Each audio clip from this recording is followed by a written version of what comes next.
Concept nursing expert में आप सभी का दिल खोल के स्वागत है। नॉर्सेट एग्जाम नजदीक है और जिसके लिए आज का प्रथम एमसीक्यू देखिएगा कि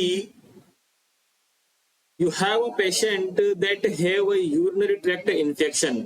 ठीक है, which statement by the patient suggest that UTI is likely. अरे कहने का मतलब है कि आपके पास एक मरीज आता है जिसे यूटीआई हो सकता है। अब उसका कौन सा बयान यह सुझाव देगा कि उसे यूटीआई है। ठीक है, ऑप्शन नंबर ए देखिए। ऑप्शन नंबर ए यह बताना चाहता है कि आई पी अ लोट, इसका मतलब है कि मैं बहुत ज्यादा पेशाब करता हूं। ऑप्शन नंबर बी देखिए कि it burn when I P. अरे इसमें क्या होती है, जलन होती है। जब मैं पेशाब करता हूं तब ये जलन करती है। ठीक है, ऑप्शन नंबर सी देखिए कि I go hour without urge to P. कहने का मतलब है कि मुझे घंटों तक पेशाब करने की इच्छा नहीं होती है। और ऑप्शन नंबर डी देखिए कि माई पी स्मेल्स स्वीट। कहने का मतलब है कि मेरा यूरिन जो है कि मीठा महकता है। अब इसमें से राइट आंसर क्या होगा, राइट आंसर इसमें से क्या होना चाहिए, सजेस्ट कीजिएगा। क्योंकि अगर मैंने राइट आंसर बता दिया और अगर आपका आंसर गलत गया तो ये आपको हमेशा कंसेप्ट याद रहेगा।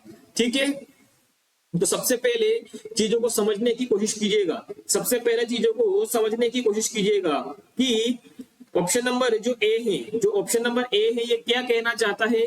ऑप्शन नंबर ए कहना चाहता है कि आई पी अ लोट्स, मैं बहुत ज्यादा पेशाब करता हूं। और बहुत ज्यादा पेशाब कब करता है आदमी, जब पोलीयूरिया की कंडीशन हो।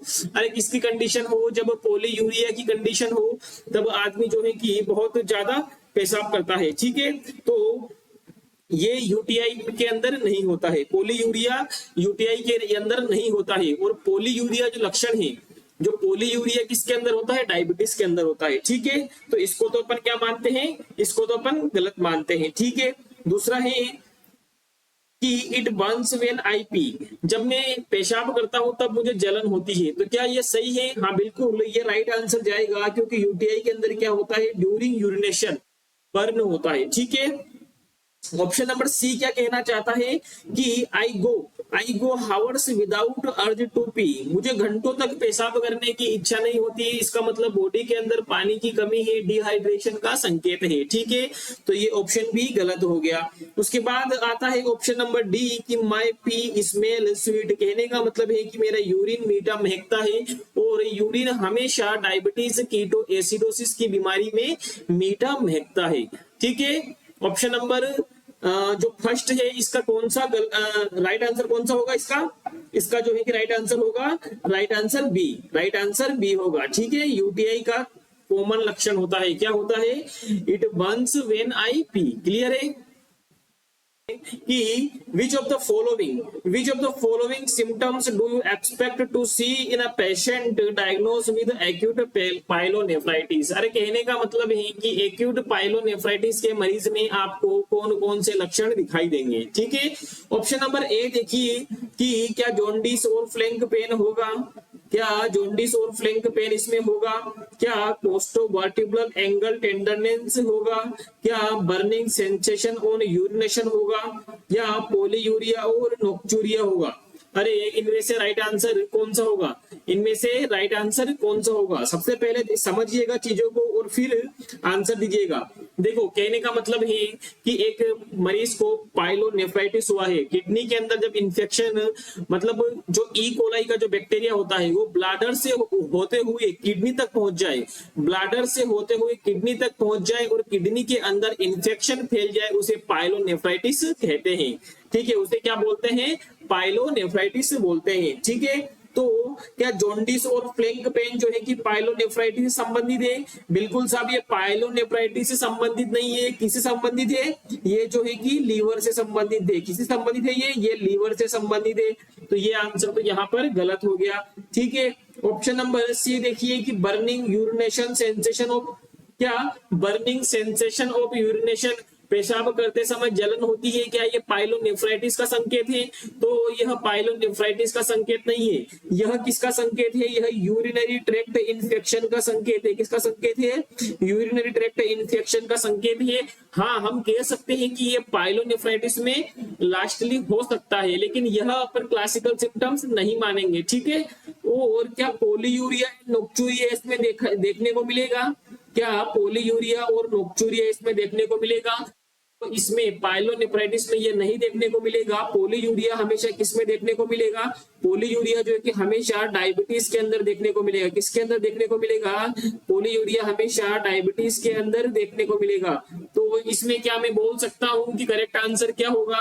अरे कमर के पीछे हमेशा दर्द रहता है। किसका दर्द रहता है? उसमें अपन क्या बोलेंगे? Costovertebral angle tenderness and chills. Chills क्यों हो रही है? क्योंकि इंफेक्शन फैल गया है। अरे किडनी के अंदर इंफेक्शन फैला है तो ठंड लगेगी और उसके साथ में कोस्टोवर्टिब्रल एंगल के अंदर दर्द होगा। किडनी की एनाटॉमी पड़ी होगी यहाँ पे, तो मुझे आपको समझाने की जरूरत नहीं है कि कोस्टोवर्टिब्रल क्या होता है, ठीक है। ऑप्शन नंबर नेक्स्ट एमसीक्यू देखिएगा, तो इसमें option number B is a correct answer है, ठीक है। Option number B is a correct answer. अब एमसीक्यू नंबर 3 देखिएगा।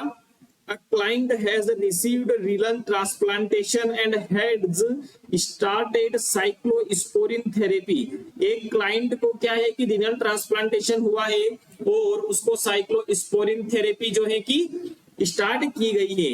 क्यों स्टार्ट की गई है? टू प्रिवेंट ग्राफ्ट रिजेक्शन से प्रिवेंट करने के लिए साइक्लोस्पोरिन थेरेपी स्टार्ट की गई है। तो एग्जामिनर पूछना चाहता है कि which of the following condition is a major complication. अरे क्या है? विच ऑफ द फॉलोइंग, नीचे जो ऑप्शन दिए गए हैं इनमें से कौन सा कॉम्प्लिकेशन साइक्लोस्पोरिन थेरेपी का देखने को मिलेगा? क्वेश्चन पूछना चाहता है कि एक मरीज को अभी रीनल ट्रांसप्लांटेशन हुआ है और उसे ग्राफ्ट रिजेक्शन को रोकने के लिए किडनी बॉडी को बॉडी किडनी को एक्सेप्ट कर ले, है ना, उसको बाहर ना धकेले, इस चीज को रोकने के लिए जो है कि साइक्लोस्पोरिन थेरेपी स्टार्ट की गई है, ठीक है। तो इसका कॉम्प्लिकेशन क्या देखने को मिलेगा? ऑप्शन नंबर ए देखिए कि क्या डिप्रेशन देखने को मिलेगा? क्या डिप्रेशन देखने को मिलेगा? अरे अपन ने यहाँ पर किडनी ट्रांसप्लांटेशन कर दी है, तो डिप्रेशन तो किडनी ट्रांसप्लांटेशन से पहले की स्थिति हो सकती है, बाद की स्थिति नहीं होनी चाहिए, तो ये तो गलत आंसर हो जाएगा। डिप्रेशन हमेशा गलत जाएगा। क्या हेमरेज होगा? अरे क्या साइक्लोस्पोरिन का कॉम्प्लिकेशन हेमरेज होगा? तो हेमरेज हमेशा याद रखिएगा किसका कॉम्प्लिकेशन होता है? ये हेमरेज हमेशा एंटीकोगुलेंट, किसका कॉम्प्लिकेशन होता है? एंटीकोगुलेंट का कॉम्प्लिकेशन होता है। तो यह एंटीकोगुलेंट का कॉम्प्लिकेशन होता है, तो क्या साइक्लोस्पोरिन में यह कहना सही होगा? बिल्कुल, साइक्लोस्पोरिन का कॉम्प्लिकेशन हेमरेज नहीं होगा। तो क्या इन्फेक्शन होगा? अरे साइक्लोस्पोरिन थेरेपी देने के बाद बॉडी में इन्फेक्शन के चांस हो जाएंगे क्या? बिल्कुल साइक्लोस्पोरिन थेरेपी देने के बाद कॉम्प्लिकेशन का खतरा बढ़ जाता है। क्यों बढ़ जाता है? साइक्लोस्पोरिन क्या होती है? यह एक इम्यूनोसप्रेसिव दवाई होती है। क्या होती है? यह एक इम्यूनोसप्रेसिव दवाई होती है। मतलब यह क्या करती है? यह इम्यून सिस्टम को सप्रेस करने का काम करती है। जब इम्यून सिस्टम सप्रेस हो जाता है तो बॉडी के अंदर इन्फेक्शन के चांस बढ़ जाते हैं, इन्फेक्शन होने के चांस बढ़ जाते हैं, ठीक है। क्लियर है यहाँ तक? और जो ये पेप्टिक अल्सर दिखाया गया है, पेप्टिक अल्सर हमेशा याद रखिएगा, ये एमसीक्यू पेप्टिक अल्सर वाला डीएसएस में पूछा गया था कि ये कौन सी मेडिसिन का, कौन सी थेरेपी का जो है कि कॉम्प्लिकेशन होता है। तो हमेशा याद रखिएगा कि जो स्टेरॉइड अपन थेरेपी देते हैं, कौन सी थेरेपी? जो अपन स्टेरॉइड थेरेपी देते हैं उसका कॉम्प्लिकेशन क्या होता है? उसका कॉम्प्लिकेशन पेप्टिक अल्सर होता है, ठीक है। क्लियर है यहाँ तक? नेक्स्ट एमसीक्यू देखिए, नंबर 14 देखिएगा कि a client has received kidney transplantation 2 months ago. He is admitted to the hospital with the diagnosis of acute rejection. Which of the following assessment finding would be expected? कहने का मतलब है कि एक मरीज को 2 महीने पहले किडनी ट्रांसप्लांट हुआ था, अब वह एक्यूट रिजेक्शन के कारण भर्ती हुआ है। तो जो आपको ये 4 ऑप्शन दिए गए हैं, इन 4 ऑप्शन में से मरीज को कौन सा ऑप्शन हो सकता है, मतलब कौन सा उसको लक्षण हो सकता है। ठीक है, तो ऑप्शन नंबर ए देखिए कि क्या मरीज को जो है कि हाइपोटेंशन होगा, मरीज को क्या हाइपोटेंशन होगा। सबसे पहले तो याद रखिए कि जब भी रिजेक्शन होता है तो बॉडी के अंदर जो है कि हाइपर टेंशन देखने को मिलता है। क्या देखने को मिलता है? बॉडी के अंदर हाइपर टेंशन देखने को मिलता है। तो यहाँ पर ये ऑप्शन तो बिल्कुल गलत हो गया। क्या बॉडी टेम्परेचर नॉर्मल रहेगा? अरे बॉडी टेम्परेचर नॉर्मल नहीं रहेगा, क्योंकि बॉडी के अंदर क्या चल रहा है, एक तरीके से रिएक्शन चल रहा है। एज फॉरेन बॉडी जो किडनी ट्रांसप्लांट की है, उस ट्रांसप्लांटेड किडनी को अपनी बॉडी ने फॉरेन बॉडी मान लिया है कि ये दुश्मन है, और उसके ऊपर अपनी बॉडी ने अटैक किया है। जब बॉडी ने उसके ऊपर अटैक किया है तो वहां पर आपने देखा होगा एंटीजन एंटीबॉडी का रिएक्शन होता है तो हमें बुखार आता है, मतलब शरीर का तापमान बढ़ता है। तो यहाँ पर भी क्या होगा, तापमान बढ़ेगा। तो ये तो वैसे ही गलत हो गया। क्या WBC काउंट भी बढ़ेगा कि घटेगा? WBC काउंट भी बढ़ेगा, तो ये भी गलत हो गया। यहाँ पर बताया कि घट रहा है। और क्या elevated blood urea nitrogen and creatinine level, क्या ब्लड यूरिया नाइट्रोजन और क्रिएटिनिन का लेवल बढ़ेगा? जी हाँ, एक्यूट। देखो ये ऑप्शन बिल्कुल सही होगा। क्या होगा कि किडनी का काम होता है इनको मेंटेन करना। अब रिजेक्शन हो गया तो क्या होगा, किडनी के फंक्शन डिस्टर्ब होंगे।